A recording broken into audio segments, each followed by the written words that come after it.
Welcome to the New School of Marketing podcast, the place for smart, simple strategies that will amplify your business results. Sharing practical tips, insider knowledge, and actionable advice because marketing is something that every business owner can do. Now, let's get started. Introducing your host, Bianca McKenzie, mum, lover of snow sports, camping, horse riding, and in-demand launch strategist and Facebook advertising knowledge bank. Hello and welcome to the New School of Marketing podcast. I am so excited that you're here to listen and learn all about the awesome world of online marketing. Marketing is absolutely one of my favorite topics, and if you're in business, you simply can't escape it.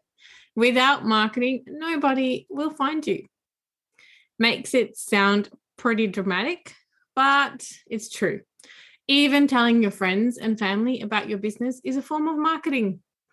In the past 10 years, so much has changed in the marketing landscape with the rise of social media platforms and digital opportunities, and it can really feel like a bit of a minefield for business owners. And social media is a great opportunity for businesses to market themselves, but it can also feel overwhelming, and it's not always easy to stand out from the crowd. If you've read up on what's what in social media and Googled how often you should post, you'll find a number of different answers. And in my opinion, quality is much more important than quantity. Posting for the sake of posting isn't really going to do you any favors. You're much better off focusing on creating quality content and post less frequently than simply slap a picture on Instagram without any meaningful caption. So how do you create content without the overwhelm and the time suck? Because let's be honest, as soon as we sit down to create content and start scrolling for inspiration, we'll go down the rabbit hole and we can lose hours. Well, there are multiple ways to go about creating content, and I don't have anything against ad hoc content creation, although it often becomes inconsistent or it takes you out of the flow. And that's why batching is so great. I have used batching for a long time, and I can't say that I never post ad hoc because I do, but batching, I used it for writing blogs back when I wrote blogs. I use it for my podcast episodes most of the time. And I use it for my social media content also most of the time. Like I said, I sometimes post ad hoc, but I do have a schedule that I stick to mostly. And I want to also mention that BK, before kids, I often managed to create content for a whole month. But right now, that is too much of a stretch, especially with a 4-month-old baby on my lap most of the time. So I aim for weekly schedules of content.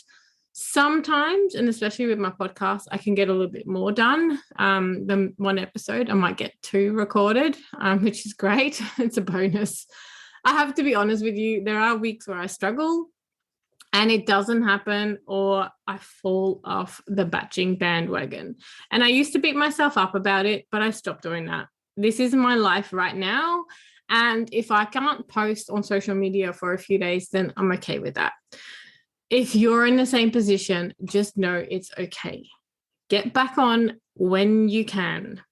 And I think I find it harder now because of the introduction of Reels, and Instagram is changing its format. It takes quite a bit of time to create a reel, and with a little baby around, it's actually really challenging.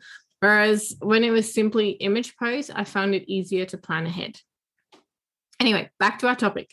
Batching is still an amazing way to create content and save yourself some time. The way I batch content is by literally sitting down Sunday evening or Monday morning first thing and write down what I want to focus on that week. And it's mostly tied in with my podcast schedule and launch calendar, so I don't have to worry or think about my topics too much. I create my podcast schedule at the beginning of the year, and I largely stick to it unless there is something that sort of really needs, that's urgent and on brand, on topic, and I need to record that. Then I can shuffle things around and put something in it. But I mostly create my whole schedule at the beginning of the year. So sometimes it gets shifted around and I keep some spots open for podcast guests, but a lot of it is pre-planned. So I know what I'm going to talk about for the year. Then when I sit down at the start of the week, I focus on creating content that ties in with the podcast, and I try to write as many of my captions as possible up front. I also sometimes reuse captions or parts of captions, and I rewrite or rejiggle something. So not everything that I create is new all the time. You need to remember that people don't always see everything you post. So it is okay to reuse and repurpose your content. So the only content that I create organically and on the fly is generally my weekend content, because we never really know what we're going to do on the weekend. Plus, I don't really film or record everything. So sometimes I'll share my family outings on the weekend, but sometimes I just enjoy my weekend and I don't share anything. So before you start your weekly or monthly content creation, though, you need to think about how it fits in with your overall goals and where you want your business to go. Like I said, there is no point in posting just for the sake of posting. It needs to be intentional.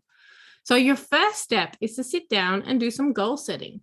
Think about where you want to be in 3 months, 6 months, 12 months and beyond. And also look at your offers and whether these offers will take you where you want to go. Next, look at your audience.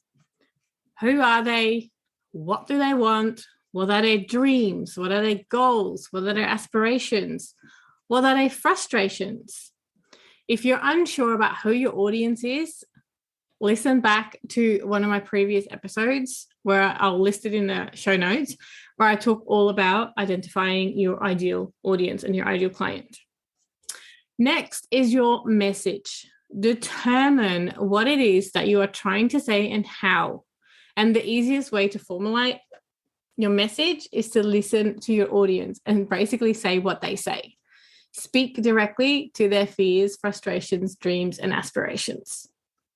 So now we're venturing into content creation territory. Now that you know who you're talking to and what you need to be saying to them, you can map out your content plan and actually start working on your content.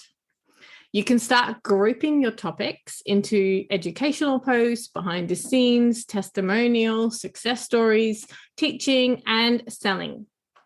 And your content needs to be a mixture of different types of content and not just sales posts.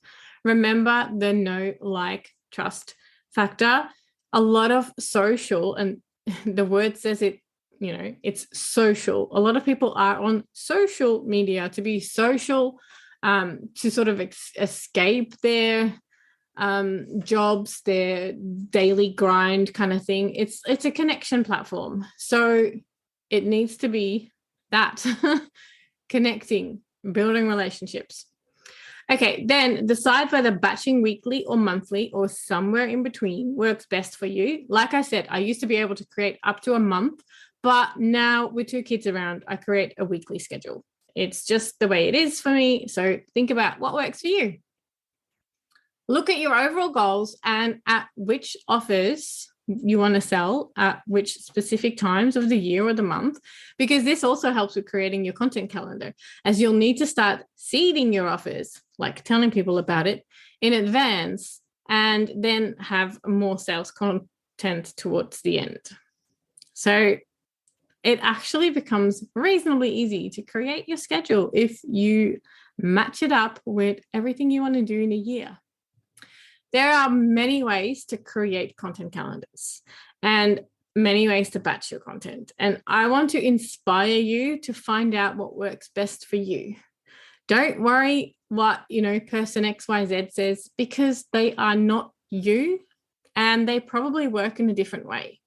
And that's why I'm sharing that I used to be really good at batching content for a whole month, but I can't do that right now because of the baby and the preschooler. It's just too hard. Everyone's day is different. You might only have 5 hours a week to work on your business, so you need to find out what works for you in terms of content creation. I do believe that batching really helps us save time because we're focused on one task and not doing multiple tasks at once. By focusing on one thing at a time, we kind of get better and faster at it. So that's when I write captions, when I come up with captions, I'm on a roll and I can actually come up with quite a few captions in one go. One other thing I want to say is that you don't need to use social media to grow your business. Leonie Dawson actually has an entire course about how to market your business without social media, and I'll list that in the show notes as well. So you don't need to do any of this if you don't want to. It is a great tool, but I also know how much of a time drain it can be, and some people just don't want to use social media, and that is okay. I do think that you do need some form of content in your business, whether it's a podcast, a blog, guest blogging, guest podcasts, news articles, a column in a magazine, etc. You need something for your audience to connect with you and to see your expertise. And one thing that is non-negotiable in my books is an email list. You simply have to have one of those. And I've spoken about this many times before in multiple episodes, and I'll list some of them because, yeah, it's yours. It's not rented land, as I would call social media. So if you only choose one form of content, let it be email. That's just a side note I wanted to put in because some people don't want to do social media. And trust me, on some days, I don't want either. And you don't have to. I just wanted to put that in there. All right. Well, that's it for this week. All about batching. I would love to know how you do this. If you do batching, if you got anything out of this episode, send me a DM on Instagram. I'll pop my handle in the show notes so you can connect with me. I would love to know how you do this because content creation is always a little bit a roller coaster ride for me. It's in a way the bane of my existence. Not really, but I do have ups and downs, especially with the kids around. Anyway, that is it for this week. Thanks so much for joining me on this episode of the New School of Marketing podcast. I hope it was helpful, and I can't wait to share more tips with you next week. If you're ready to take your business to the next level with Facebook and Instagram advertising, make sure you visit newschoolofmarketing.com to download practical free resources, plus subscribe to the podcast and never miss an episode. I can't wait to go on this journey with you. Until next time, take care and market your business every day.